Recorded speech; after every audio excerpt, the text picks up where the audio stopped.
여러분, 휴게소에서 감동받아 본 적 있으십니까? 휴게소 때문에 가슴이 먹먹해진 적 있으십니까? 휴게소를 떠나기 싫어서 발걸음이 안 떨어진 적 있으십니까? 휴게소 앞에서 손을 흔들며 작별 인사를 해본 적 있으십니까? 없으실 겁니다. 당연합니다. 휴게소는 그냥 휴게소니까요. 잠깐 거쳐가는 곳이지 머무는 곳이 아니니까요. 전 세계 어디를 가도 마찬가지입니다. 독일 아우토반도, 프랑스 고속도로도, 미국 인터스테이트도요. 휴게소란 원래 그런 곳입니다. 볼일 보고 빠지는 곳이죠. 기억에 남지 않습니다. 정이 들지 않습니다.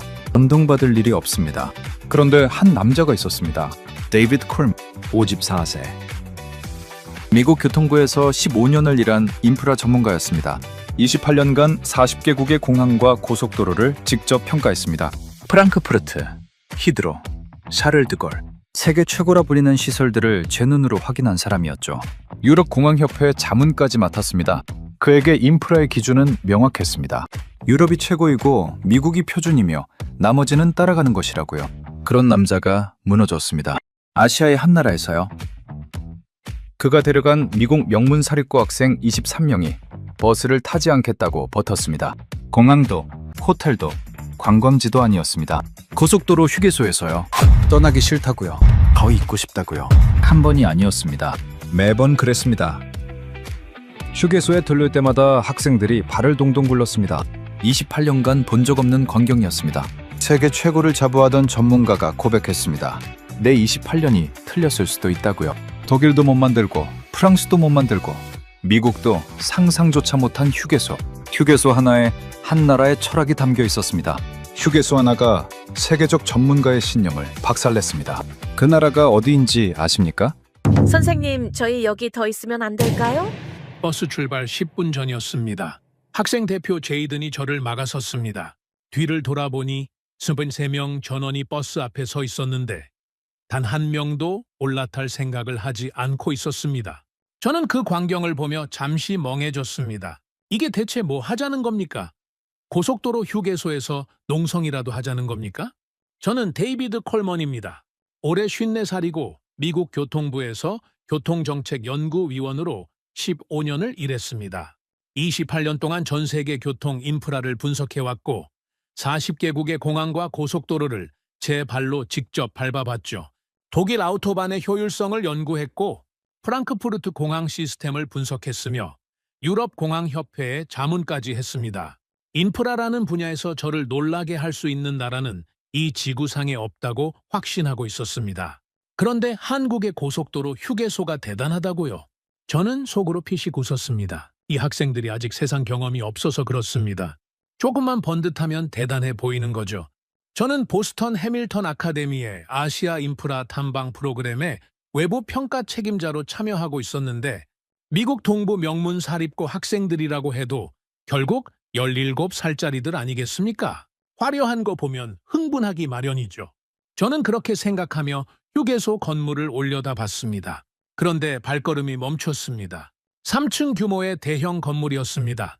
통유리 외벽에 현대적인 곡선형 디자인, 입구에는 자동문이 있었고 건물 주변으로 조경이 깔끔하게 정리되어 있었습니다. 주차장도 넓었고 대형 버스 전용 구역까지 따로 마련되어 있었죠. 저는 눈을 한번 비볐습니다. 잠깐만요. 여기가 정말 고속도로 휴게소라는 겁니까? 독일 아우토반의 휴게소가 떠올랐습니다. 라스트 슈테테라고 부르는 그 시설들 말입니다. 유럽 최고 수준의 고속도로라는 아우토반에서 저는 수십 번 휴게소를 이용했습니다. 어땠는지 아십니까? 작은 매점 하나에 화장실, 그리고 주유소가 전부였습니다. 화장실은 유료였죠.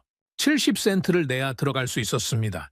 음식은 차갑게 식은 샌드위치와 커피 정도였고 가격은 시내보다 2배는 비쌌습니다. 그게 유럽 선진국의 휴게소였습니다. 그런데 지금 제 눈앞에 있는 이 건물은 뭡니까? 저는 천천히 안으로 들어갔습니다. 자동문이 열리는 순간 시원한 냉방 바람이 얼굴을 스쳤습니다. 그리고 눈앞에 펼쳐진 광경에 저는 또 한 번 멈춰 섰습니다. 1층 중앙에 넓은 푸드코트가 있었는데 음식점이 하나가 아니었습니다. 비빔밥 전문점, 국수 전문점, 돈가스 전문점, 분식점, 심지어 스테이크 전문점까지 있었습니다. 한쪽에는 베이커리에서 막 구운 빵 냄새가 퍼지고 있었고 반대쪽에서는 커피 전문점의 원두 향이 흘러나왔습니다. 저는 멍하니 서서 주위를 둘러봤습니다. 2층으로 올라가니 지역 특산물 매장과 기념품 가게가 줄지어 있었고 한쪽에는 마사지 의자가 놓인 휴식 공간이 있었습니다. 3층에는 전망대와 소규모 문화 체험 공간까지 갖춰져 있었습니다. 이게 대체 뭡니까? 이건 휴게소가 아니었습니다. 이건 완전히 하나의 복합 문화 시설이었습니다. 학생들이 흩어져서 여기저기 돌아다니고 있었습니다. 탄성을 지르고 사진을 찍고 서로를 불러대느라 정신이 없었죠. 저는 그 모습을 보면서 처음으로 불편한 감정이 올라오는 걸 느꼈습니다. 인정하기 싫었습니다. 하지만 부정할 수가 없었죠. 28년 동안 이런 휴게소는 본 적이 없었습니다. 그때 제이든이 달려왔습니다. 숨을 헐떡이면서 말했죠. 선생님, 여기 화장실 보셨어요? 진짜 미쳐요. 무료인데 백화점보다 깨끗해요. 저는 대답하지 못했습니다. 독일에서는 70센트를 내고 들어가던 화장실이 여기서는 무료인데 더 깨끗하다고요? 저는 직접 확인하러 갔습니다. 사실이었습니다. 넓고 깨끗했으며 자동 센서 수도꼭지에 핸드 드라이어까지 완비되어 있었습니다. 버스 출발 시간이 다가왔습니다. 저는 학생들을 불러 모으려고 했죠. 그런데 23명 전원이 저를 애워쌌습니다. 제이든이 대표로 말했습니다. 선생님, 저희 여기 더 있고 싶어요. 제발요. 저는 그 아이들의 눈을 바라봤습니다. 장난기가 아니었습니다. 진심이었습니다. 보스턴 명문 사립고 학생들이 한국 고속도로 휴게소를 떠나기 싫다고 애원하고 있었습니다. 저는 혼란스러웠습니다. 도대체 이 나라는 휴게소를 왜 이렇게 만들어 놓은 겁니까? 학생들을 버스에 태우고 나서야 저는 한숨을 돌릴 수 있었습니다. 13명을 겨우 설득해서 휴게소를 빠져나왔는데 머릿속이 복잡했습니다. 버스가 고속도로를 달리는 동안 저는 창밖을 멍하니 바라보며 생각했죠. 도대체 뭐가 잘못된 걸까? 휴게소 하나에 이렇게 흔들릴 죄가 아닌데 말입니다. 그러다 문득 인천공항에서의 일이 떠올랐습니다. 사실 이상한 낌새는 그때부터 있었습니다. 저는 그냥 무시하고 넘어갔던 겁니다. 비행기에서 내려 출입국 심사대로 향할 때 저는 속으로 시간을 계산하고 있었습니다. 학생 23명이면 아무리 빨라도 40분은 걸린다. 프랑크푸르트에서는 그랬습니다. 히드로에서도 그랬고 샤를 드골에서도 마찬가지였죠. 여권 내밀고 심사관이 얼굴 확인하고 질문 몇 개 하고 도장 찍고 이게 국제공항의 현실입니다. 그런데 인천공항은 달랐습니다. 자동 출입국 심사 게이트가 줄지어 있었습니다. 학생들이 여권을 스캔하고 카메라를 바라보니 문이 스르륵 열렸습니다. 한 명당 30초도 안 걸렸습니다. 저는 뒤에서 지켜보면서 시계를 확인했죠. 23명 전원이 통과하는데 걸린 시간이 12분이었습니다. 저는 시계를 다시 봤습니다. 고장난 게 아닌가 싶었거든요. 12분이 맞았습니다. 프랑크푸르트에서 저 혼자 통과하는데도 15분이 걸린 적이 있었습니다. 그런데 스블립 3명이 12분이라고요? 저는 속으로 중얼거렸습니다. 오늘 비행기가 별로 없나 보군. 한가한 날이겠지. 그렇게 합리화하면서 수암을 찾는 곳으로 이동했습니다. 그런데 컨베이어 벨트에 이미 캐리어들이 돌고 있었습니다. 저는 발걸음을 멈췄습니다. 이게 말이 됩니까? 비행기에서 내린 지 20분도 안 됐는데 짐이 벌써 나왔다고요? 프랑크푸르트에서는 수암을 기다리는데 평균 35분이 걸립니다. 1시간 넘게 기다린 적도 있었고 짐이 아예 안 나와서 분실 신고를 한 적도 한두 번이 아닙니다. 그게 유럽 최고 공항의 현실입니다. 인천공항은 8분 만에 짐을 다 쏟아내고 있었습니다. 학생들은 아무렇지도 않게 자기 캐리어를 집어들었습니다. 당연하다는 듯이요. 저만 혼자 멍하니 서 있었죠. 뭔가 이상했습니다. 이건 제가 알던 공항이 아니었습니다. 하지만 저는 애써 무시했습니다. 공항 시스템이 빠른 건 인정하지만 그게 뭐 대단한 건가? 진짜 인프라 수준은 다른 데서 판가름 나는 법이지. 저는 그렇게 생각하며 공항 로비로 나왔습니다. 그런데 로비에서 또다시 발걸음이 멈췄습니다. 공항 한복판에 문화 체험 공간이 떡하니 자리 잡고 있었습니다. 한국 전통 공예를 직접 만들어 볼 수 있는 부스였는데 외국인들이 둘러앉아 뭔가를 열심히 만들고 있었죠. 그 옆에는 한복 체험 공간도 있었습니다. 형형색색의 한복이 걸려 있었고 사람들이 입어보고 사진을 찍고 있었습니다. 저는 주위를 둘러봤습니다. 여기가 공항입니까? 아니면 문화센터입니까? 프랑크푸르트 공항을 떠올려 봤습니다. 면세점과 레스토랑, 그리고 라운지가 전부였습니다. 히드로도 마찬가지였고 샤를 드골도 크게 다르지 않았죠. 공항이란 원래 비행기 타고 내리는 곳이지 문화 체험을 하는 곳이 아닙니다. 그게 상식이었습니다. 그런데 한국은 그 상식을 가볍게 깨버리고 있었습니다. 학생 한 명이 달려오더니 소리쳤습니다. 선생님, 여기 와이파이 무료예요. 엄청 빨라요. 저는 직접 확인해 봤습니다. 공항 전체에 무료 와이파이가 깔려 있었고 속도도 훌륭했습니다. 충전 공간도 곳곳에 있었는데 콘센트뿐 아니라 무선 충전 패드까지 갖춰져 있었습니다. 그것도 전부 무료였습니다. 프랑크푸르트에서는 와이파이 1시간 쓰려면 4유로를 내야 했습니다. 충전하려면 라운지에 들어가거나 카페에서 비싼 커피를 사야 했죠. 그게 선진국의 방식이라고 생각했습니다. 사용자가 돈을 내는 게 당연한 거라고요.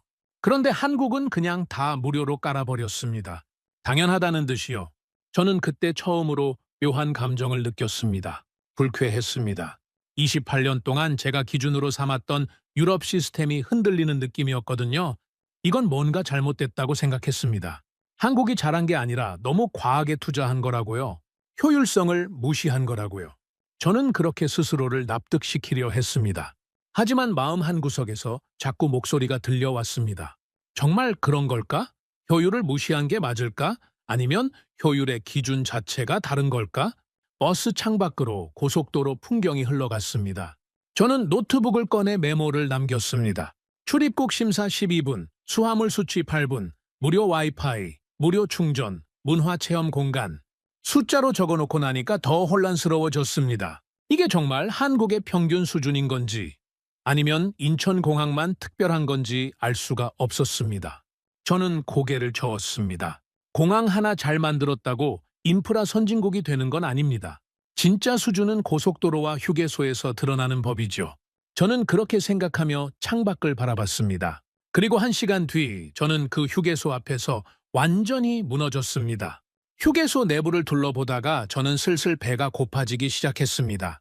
아침을 가볍게 먹은 터라 점심때가 되니 속이 허했죠. 학생들도 마찬가지였는지 여기저기서 배고프다는 소리가 터져 나왔습니다. 자연스럽게 발걸음이 푸드코트로 향했습니다.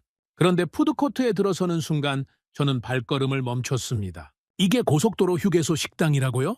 넓은 홀에 테이블이 깔끔하게 배치되어 있었고 천장은 높았으며 조명도 밝았습니다. 한쪽 벽면은 통유리로 되어 있어서 바깥 풍경이 훤히 보였죠. 무엇보다 놀라웠던 건 음식점 종류였습니다. 비빔밥 전문점, 국수 전문점, 돈가스 전문점, 분식점, 찌개 전문점, 심지어 스테이크 전문점까지 줄지어 있었습니다. 독일 아우토반의 휴게소가 떠올랐습니다.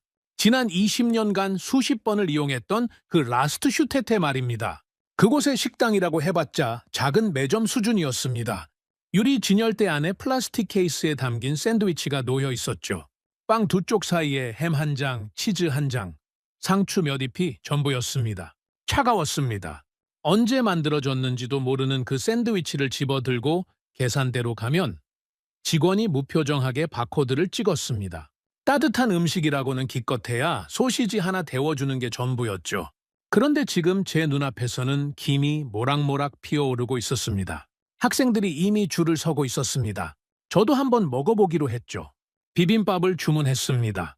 번호표를 받아들고 자리에 앉았는데 5분도 안 되어서 번호가 불렸습니다. 트레이를 받아들고 돌아오는데 저는 또 한 번 멈춰 섰습니다. 돌솥이었습니다. 작은 그릇이 아니라 묵직한 검은 돌솥에 밥이 담겨 있었는데 아직도 지글지글 소리가 나고 있었습니다. 밥 위에는 색색깔의 나물이 원형으로 예쁘게 올려져 있었죠. 노란 콩나물, 초록 시금치, 갈색 고사리, 하얀 무채, 그리고 가운데 빨간 고추장과 노른자가 올라간 달걀 프라이가 얹혀 있었습니다. 참기름 향이 코끝을 자극했습니다. 그런데 그게 끝이 아니었습니다. 트레이 한쪽에 작은 접시들이 4~5개 놓여 있었습니다. 김치, 깍두기, 콩나물 무침, 멸치볶음, 그리고 시원한 물김치까지. 국물이 담긴 작은 뚝배기도 있었는데 된장찌개였습니다. 아직 보글보글 끓고 있었죠. 저는 트레이를 들고 멍하니 서 있었습니다. 독일에서는 차가운 샌드위치 하나가 전부였습니다. 여기서는 뜨끈한 돌솥밥에 반찬이 5가지, 거기에 찌개까지 나왔습니다. 같은 고속도로 휴게소인데 어떻게 이렇게 다를 수가 있습니까? 자리에 앉아서 숟가락을 들었습니다. 고추장을 풀고 참기름을 두르고 쓱쓱 비볐습니다. 돌솥이 뜨거워서 밥이 살짝 눌어붙으면서 고소한 냄새가 올라왔죠. 한 숟가락을 크게 떴습니다. 입에 넣는 순간 저는 숟가락을 든 채로 멈췄습니다. 맛있었습니다. 단순히 먹을 만하다는 게 아니었습니다. 밥알이 따끈했고 나물이 아삭했으며 고추장의 매콤함과 참기름의 고소함이 입안 가득 퍼졌습니다. 눌어붙은 밥은 바삭하게 씹혔죠. 저는 두 번째 숟가락을 떴습니다. 세 번째, 네 번째. 정신없이 먹었습니다. 문득 고개를 들어 주위를 봤습니다. 제이든이 떡볶이를 먹고 있었는데 빨간 소스를 묻힌 떡을 입에 넣더니 눈을 질끈 감았습니다. 매운 모양이었죠. 그런데 곧바로 다음 떡을 집어드는 걸 보니 멈출 수가 없는 모양이었습니다. 다른 학생은 김치찌개를 시켰는데 뚝배기째 부글부글 끓어오르는 찌개 앞에서 연신 사진을 찍어대고 있었죠. 저는 숟가락을 내려놓고 잠시 생각에 잠겼습니다. 독일 아우토반에서 차가운 샌드위치를 씹을 때마다 느꼈던 그 씁쓸함이 떠올랐습니다. 맛없어도 어쩔 수 없다고 생각했습니다. 고속도로 휴게소란 원래 그런 곳이니까요. 배만 채우면 되는 거라고, 맛을 기대하는 게 욕심이라고 스스로를 납득시켰습니다. 유럽이 그랬고 미국도 크게 다르지 않았습니다. 그런데 한국은 왜 다른 겁니까? 왜 휴게소에서 갓 지은 따뜻한 밥을 내놓는 겁니까? 왜 반찬을 4~5가지씩 곁들이는 겁니까? 왜 뚝배기째 끓는 찌개를 제공하는 겁니까? 이건 제가 알던 휴게소의 개념 자체가 달랐습니다. 저는 빈돌솥을 바라봤습니다. 어느새 밥알 하나 남지 않았더군요. 배가 불렀고 입안에는 아직 참기름 향이 남아 있었습니다. 이상한 기분이었습니다. 고속도로 휴게소에서 이렇게 만족스러운 식사를 한 건 28년 만에 처음이었으니까요. 자리에서 일어나면서 창밖을 바라봤습니다. 고속도로 위로 차들이 쉴 새 없이 달리고 있었습니다. 뭔가 잘못됐다고 생각했습니다. 제가 알던 세상의 기준이 여기서는 통하지 않았습니다. 불편했습니다. 하지만 부정할 수가 없었죠. 이 나라는 휴게소 하나도 허투루 만들지 않았습니다. 식사를 마치고 자리에서 일어났는데 갑자기 화장실이 급해졌습니다. 아까 제이든이 화장실 보고 난리를 쳤던 게 생각났죠. 백화점보다 깨끗하다고 했던가요? 저는 속으로 피식 웃었습니다. 17살짜리가 뭘 알겠습니까? 화장실이 얼마나 대단하다고요. 화장실 앞에 도착했습니다. 그런데 발걸음이 멈췄습니다. 입구에 아무것도 없었습니다. 동전 넣는 기계가 없었습니다. 회전문이 없었습니다. 요금표가 없었습니다. 그냥 뻥 뚫려 있었죠. 저는 잠시 두리번거렸습니다. 뭔가 놓친 게 있나 싶었거든요. 독일 아우토반이 떠올랐습니다. 그곳 휴게소 화장실은 70센트를 내야 들어갈 수 있었습니다. 입구에 은색 기계가 떡하니 버티고 있었죠. 동전을 넣으면 철컥 소리와 함께 회전문이 돌아갔습니다. 한 번은 밤늦게 휴게소에 들렀는데 동전이 없었습니다. 화장실이 급한데 동전이 없었어요. 지갑을 뒤져봐도 지폐뿐이었죠. 환정이를 찾아 헤맸습니다. 없었습니다. 결국 매점까지 뛰어가서 껌 하나 사고 거스름 돈을 받았습니다. 다시 화장실로 뛰어왔죠. 손이 떨려서 동전을 흘렸습니다. 바닥에서 주워서 기계에 넣었습니다. 그때의 그 굴욕감을 저는 아직도 잊지 못합니다. 선진국이라는 독일에서 인프라 전문가라는 사람이 화장실 앞에서 동전 줍느라 허리를 굽혔습니다. 그것도 70센트 때문에요. 한국 돈으로 1,000원입니다. 화장실 한 번 가는데 1,000원을 내야 했고 그 1,000원이 없으면 들어갈 수조차 없었습니다. 그런데 한국은 그냥 들어가면 됐습니다. 저는 멍하니 입구를 통과했습니다. 안으로 들어서는 순간 시원한 바람이 얼굴을 스쳤습니다. 에어컨이 가동되고 있었죠. 바닥이 반들거렸습니다. 조명이 밝았습니다. 거울에 얼룩이 없었습니다. 독일 화장실이 또 떠올랐습니다. 70센트를 내고 들어가면 어땠는지 아십니까? 좁았습니다. 칸막이 사이가 비좁아서 몸 돌리기도 불편했죠. 바닥에 물기가 질퍽했고 휴지가 바닥에 널브러져 있는 경우도 많았습니다. 비누가 없는 세면대도 있었고 고장난 핸드드라이어 앞에서 손을 바지에 쓱쓱 닦은 적도 있습니다. 돈을 받으면서 이 수준이었습니다. 한국은 공짜인데 비데가 있었습니다. 저는 순간 멈춰 섰습니다. 비데요. 고속도로 휴게소 화장실에 비데가 설치되어 있었습니다. 각 칸마다 휴지가 넉넉했고 옷걸이도 달려 있었으며 잠금 장치도 튼튼했습니다. 저는 한참을 서서 둘러봤습니다. 이게 대체 무슨 나라입니까? 화장실을 나왔는데 머릿속이 복잡했습니다. 걸으면서 주위를 둘러봤죠. 무료 와이파이 표지판이 보였습니다. 프랑크푸르트 공항에서는 4유로를 내야 썼던 와이파이가 여기선 그냥 터지고 있었습니다. 충전 공간도 있었습니다. 콘센트가 줄지어 있었고 무선 충전 패드까지 깔려 있었죠. 유럽 공항에서는 라운지 들어가거나 비싼 커피 사야 겨우 충전할 수 있었는데 여기선 그냥 앉으면 됐습니다. 한쪽에 마사지 의자가 놓여 있었습니다. 사람들이 눈 감고 편하게 쉬고 있었죠. 1,000원짜리도 있고 무료도 있었습니다. 저는 그 앞에 서서 한참을 바라봤습니다. 가만히 생각해 봤습니다. 독일에서 저는 70센트 동전이 없어서 화장실 앞에서 굴욕을 당했습니다. 한국에서 사람들은 무료 화장실에서 비데를 쓰고 무료 와이파이로 영상을 보며 1,000원짜리 마사지 의자에서 쉬다 갑니다. 같은 고속도로 휴게소입니다. 같은 인간이 이용하는 같은 시설입니다. 그런데 왜 이렇게 다릅니까? 저는 창밖을 바라봤습니다. 고속도로 위로 차들이 끊임없이 달리고 있었습니다. 저 차에 탄 한국 사람들은 이게 당연하다고 생각하겠죠. 화장실이 무료인 게 당연하고 깨끗한 게 당연하며 와이파이 되는 게 당연하다고요? 저는 28년간 40개국을 다녔습니다. 이게 당연한 나라는 없었습니다. 버스에 올라타고 나서도 머릿속이 복잡했습니다. 창밖으로 휴게소 건물이 점점 멀어지는 걸 바라보면서 저는 계속 생각했죠.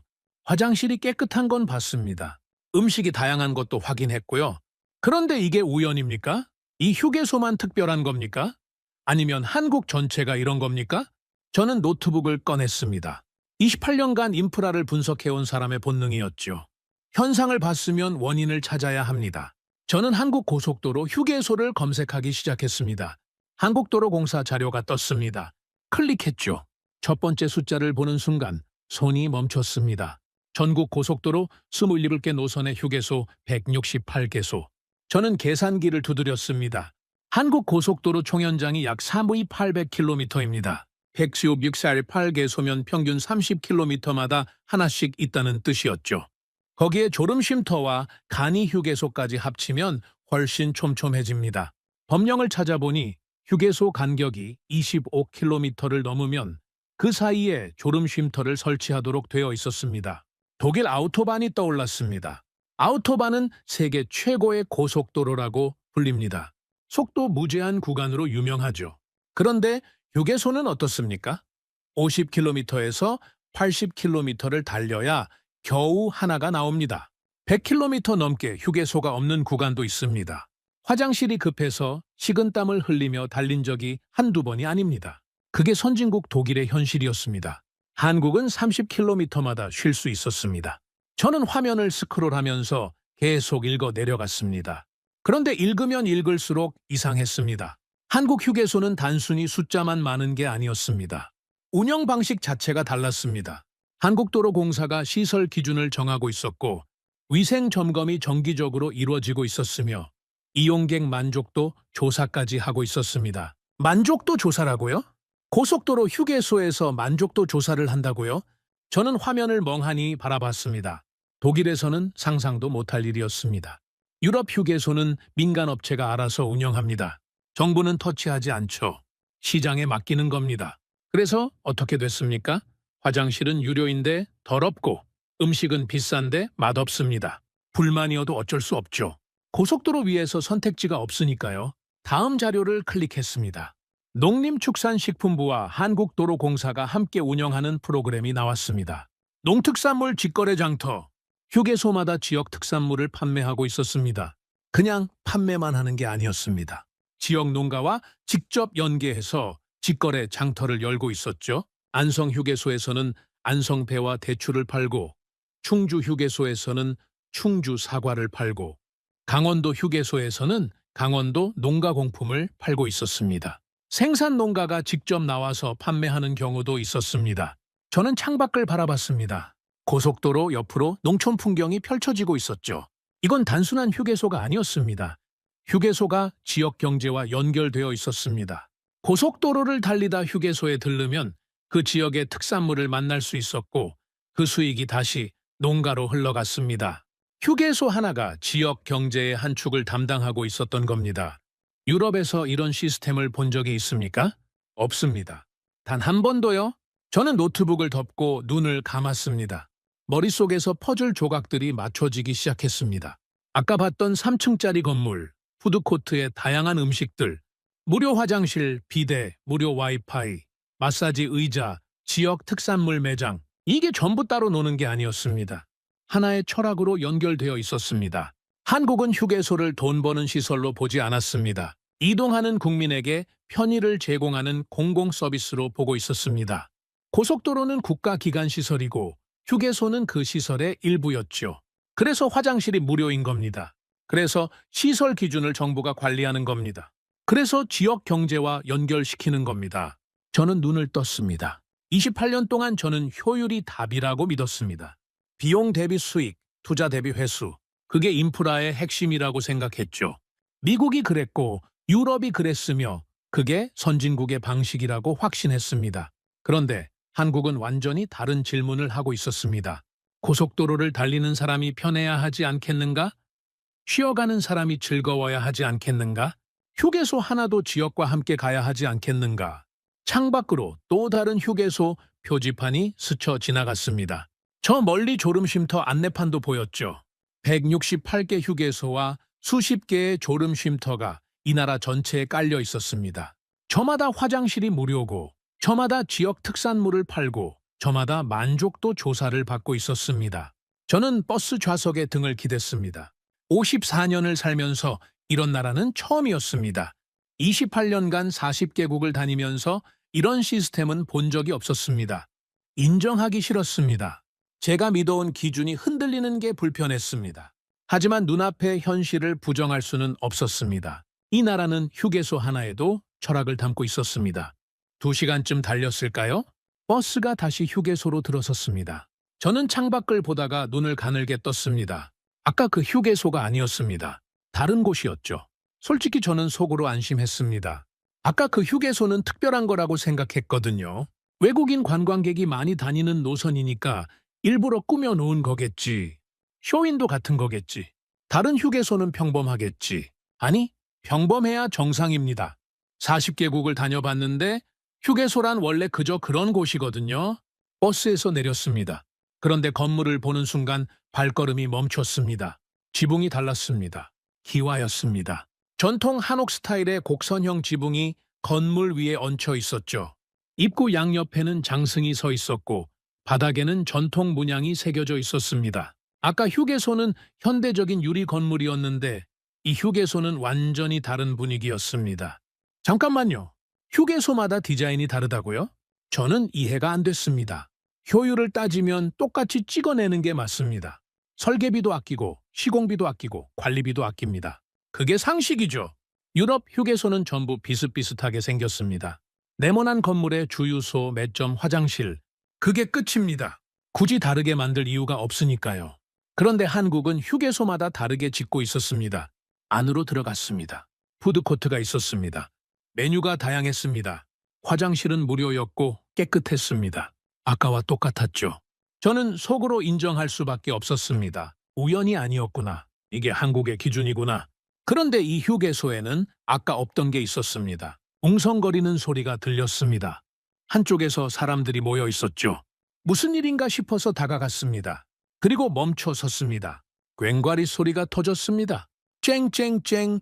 날카로우면서도 흥겨운 금속 소리가 휴게소 안을 가득 채웠습니다. 장구가 따라붙었죠. 둥둥 따다다닥. 리듬이 점점 빨라졌습니다. 북이 가세했습니다. 덩덩덩. 묵직한 울림이 가슴을 때렸죠. 진기 마무리를 찍었습니다. 쏴 하는 여운이 공기를 흔들었습니다. 사물놀이였습니다. 고속도로 휴게소 한가운데서 전통 사물놀이 공연이 열리고 있었습니다. 연주자 4명이 흰 저고리에 색동띠를 두르고 신명나게 연주하고 있었습니다. 몸을 흔들고 고개를 끄덕이며 온몸으로 리듬을 타고 있었죠. 관객들이 둘러서서 박수를 치고 있었습니다. 어린아이를 무등 태운 아버지, 손잡고 온 노부부, 젊은 연인들 모두가 웃고 있었습니다. 휴게소가 축제 마당이 되어 있었습니다. 저는 멍하니 서서 바라봤습니다. 독일 아우토반 휴게소가 떠올랐습니다. 그곳은 조용합니다. 아니, 조용하다기보다 쓸쓸합니다. 사람들이 말을 안 합니다. 각자 커피 한 잔 들고 구석에 서서 마시다가 빠집니다. 볼일 보면 빨리 나가는 곳이죠. 누가 휴게소에서 공연을 봅니까? 누가 휴게소에서 박수를 칩니까? 유럽에서는 그런 발상 자체를 해본 적이 없습니다. 그런데 지금 제 눈앞에서 한국 사람들이 휴게소에서 흥을 나누고 있었습니다. 학생들이 우르르 몰려왔습니다. 제이든이 박수를 치면서 소리쳤죠. 선생님, 이거 진짜 대박이에요. 다른 학생들도 스마트폰을 꺼내 영상을 찍기 시작했습니다. 공연이 클라이맥스로 치달았습니다. 꽹과리가 미친 듯이 울렸고 장구가 폭발했으며 북이 심장을 두드렸습니다. 마지막 징소리가 울리자 관객들이 함성을 질렀습니다. 저도 모르게 손뼉을 치고 있었습니다. 공연이 끝나고 저는 휴게소 안을 더 둘러봤습니다. 한쪽 코너에 꽤 넓은 공간이 있었죠. 지역 특산물 매장이었습니다. 들어가 봤습니다. 작은 농산물 시장이 펼쳐져 있었습니다. 사과, 배, 감, 포도. 과일마다 농가 이름이 적힌 팻말이 붙어 있었죠. 잼, 절임, 말린 과일, 전통주 같은 가공품도 있었습니다. 한쪽에서 농가 아주머니가 시식을 권하고 있었습니다. 맛 한번 보세요. 우리 밭에서 올해 딴 거예요. 주름진 손이 사과 한 조각을 내밀었습니다. 저는 받아들었죠. 입에 넣는 순간 단맛이 퍼졌습니다. 아삭한 식감이 이를 때렸습니다. 과즙이 입안을 적셨습니다. 방금 밭에서 따온 것 같은 싱싱함이었습니다. 저는 그 아주머니의 얼굴을 바라봤습니다. 햇볕에 그을린 피부, 주름진 눈가, 그리고 환하게 웃는 얼굴. 이분이 직접 기른 사과를 지금 고속도로 휴게소에서 팔고 계신 거였습니다. 창밖으로 농촌 풍경이 보였습니다. 저 들판 어딘가에 이 아주머니의 과수원이 있겠죠. 거기서 정성껏 기른 사과가 이 휴게소로 와서 고속도로를 달리던 사람들 손에 들어가는 겁니다. 저는 사과 한 봉지를 샀습니다. 계산하면서 생각했죠. 이 돈이 저 아주머니 손에 들어가겠구나.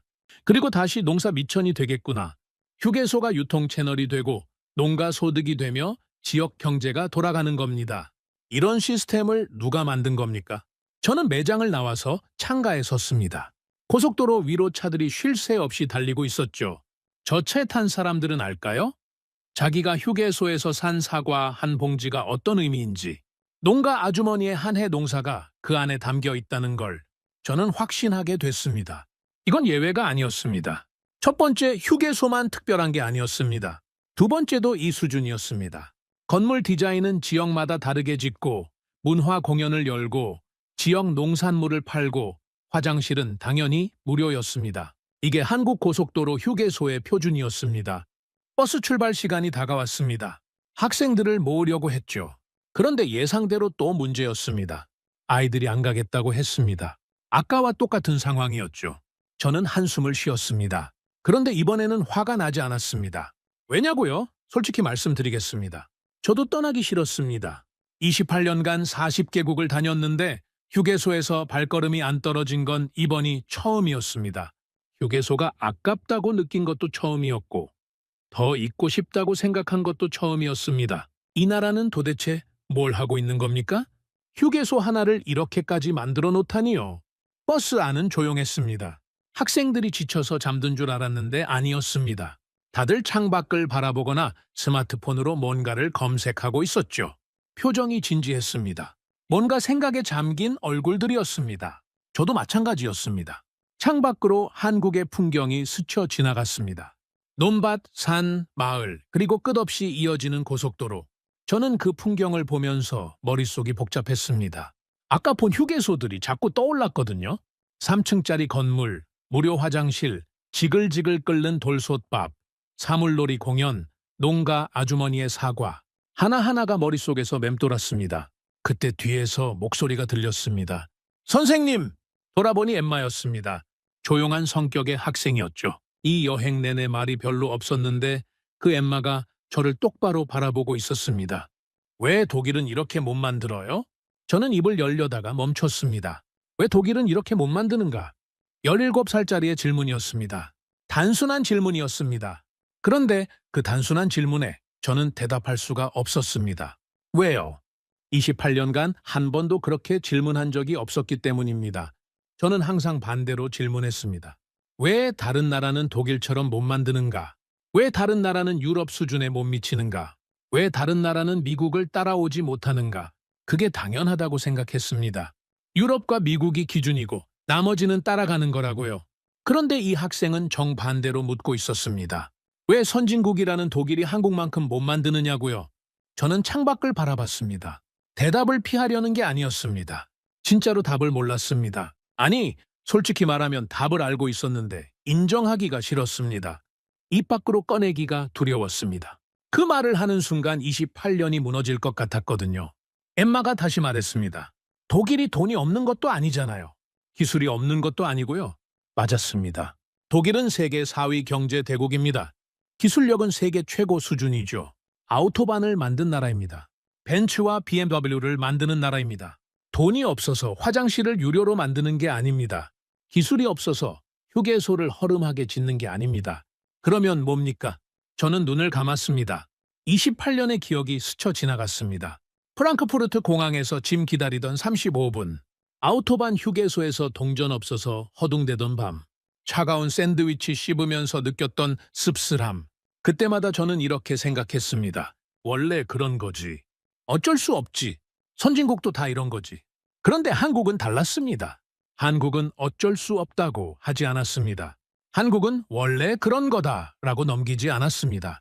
고속도로를 달리는 사람이 편해야 한다고 생각했습니다. 화장실이 급한 사람에게 돈을 받으면 안 된다고 생각했습니다. 쉬어가는 곳이라고 대충 만들면 안 된다고 생각했습니다.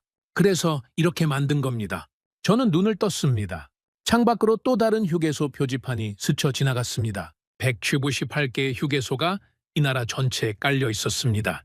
저마다 무료 화장실이 있고 저마다 따뜻한 밥을 팔고 저마다 지역 특산물을 판매하고 있었습니다. 가슴이 답답해졌습니다. 인정하기 싫었습니다. 28년간 제가 믿어온 게 틀렸다는 걸 인정하기 싫었습니다.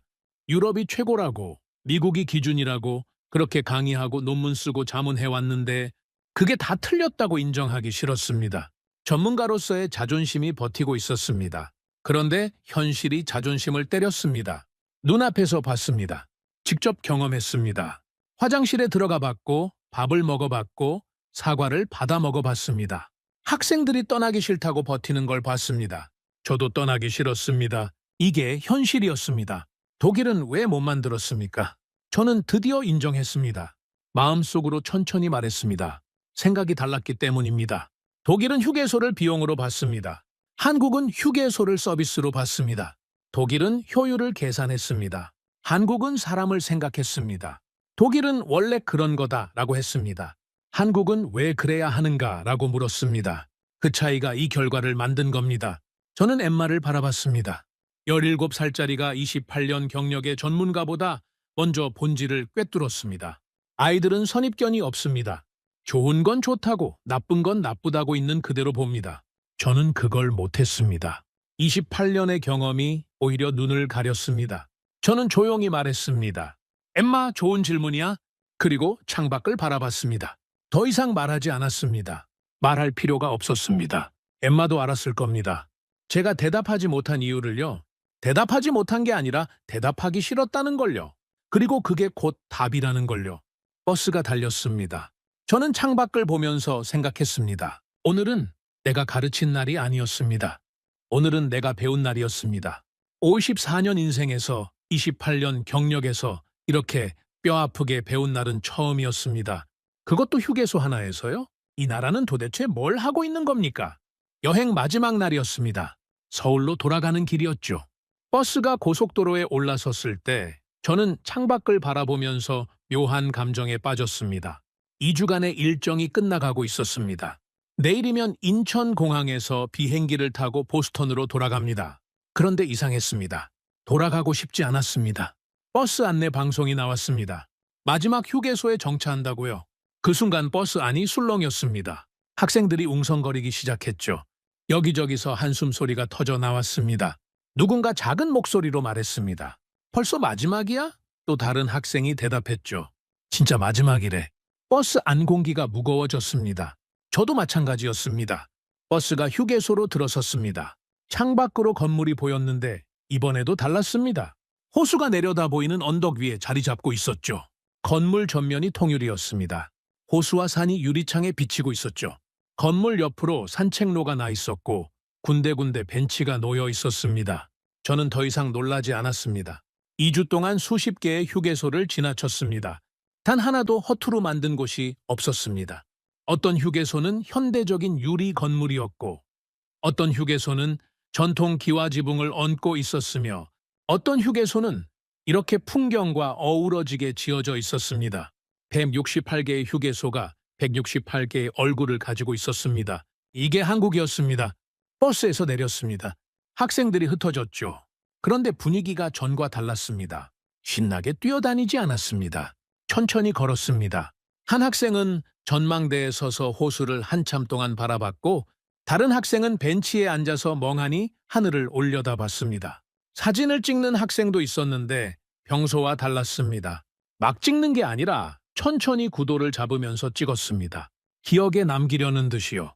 제이든이 푸드코트로 들어갔습니다. 잠시 후 떡볶이 한 접시를 들고 나왔죠. 빨간 소스가 가득 묻은 떡을 하나 집어 들더니 입에 넣었습니다. 천천히 씹었습니다. 눈을 감았습니다. 음미하듯이요. 그러고는 작은 목소리로 중얼거렸습니다. 이거 미국에서 못 먹으면 어떡하지? 저는 그 모습을 보면서 가슴이 먹먹해졌습니다. 2주 전만 해도 한국 음식을 낯설어 하던 아이였거든요. 처음 김치를 봤을 때 인상을 찌푸렸습니다. 고추장 냄새를 맡고 고개를 돌렸죠. 그런 아이가 지금 떡볶이 앞에서 이별을 아쉬워하고 있었습니다. 버스 출발 시간이 다가왔습니다. 학생들을 모았습니다. 이번에는 아무도 안 간다고 버티지 않았습니다. 대신 발걸음이 느렸습니다. 일부러 천천히 걷는 것 같았죠. 버스 앞에 모여서도 바로 올라타지 않았습니다. 다들 뒤를 돌아봤습니다. 휴게소 건물을, 호수를, 산책로를 마지막으로 눈에 담으려는 듯이요. 그때였습니다. 한 학생이 휴게소를 향해 손을 흔들었습니다. 그리고 말했죠. 안녕, 한국 휴게소. 저는 그 순간 심장이 멈추는 것 같았습니다. 휴게소에 작별 인사를 하다니요. 28년간 40개국을 다녔습니다. 수백 개의 휴게소를 이용했습니다. 단 한 번도 휴게소에 인사하는 사람을 본 적이 없습니다. 왜요? 인사할 이유가 없으니까요. 유럽에서 휴게소는 그냥 거쳐가는 곳입니다. 빨리 볼일 보고 빠지는 곳이죠. 기억에 남지 않습니다. 정이 들지 않습니다. 아쉬울 게 없습니다. 그런데 이 학생은 휴게소에 손을 흔들고 있었습니다. 다른 학생들도 따라 했습니다. 안녕, 고마웠어? 다음에 또 올게. 여기저기서 작은 목소리가 터져 나왔습니다. 23명의 학생이 한국 고속도로 휴게소를 향해 작별 인사를 하고 있었습니다. 저는 그 자리에 서서 움직일 수가 없었습니다. 목이 메었습니다. 눈시울이 뜨거워졌습니다. 54년을 살면서 휴게소 때문에 눈물이 날 줄은 몰랐습니다. 그런데 어쩔 수가 없었습니다. 이 아이들이 진심으로 이곳을 좋아했다는 게 느껴졌거든요. 보스턴 명문 사립고 학생들이 한국 휴게소와 이별을 아쉬워하고 있었습니다. 버스에 올라탔습니다. 자리에 앉았습니다.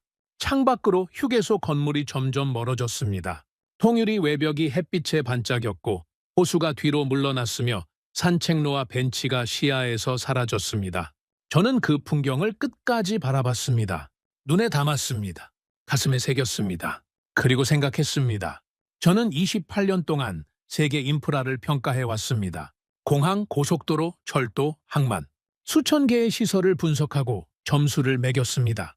그런데 단 한 번도 휴게소에 감동받은 적은 없었습니다. 휴게소는 그냥 휴게소였거든요.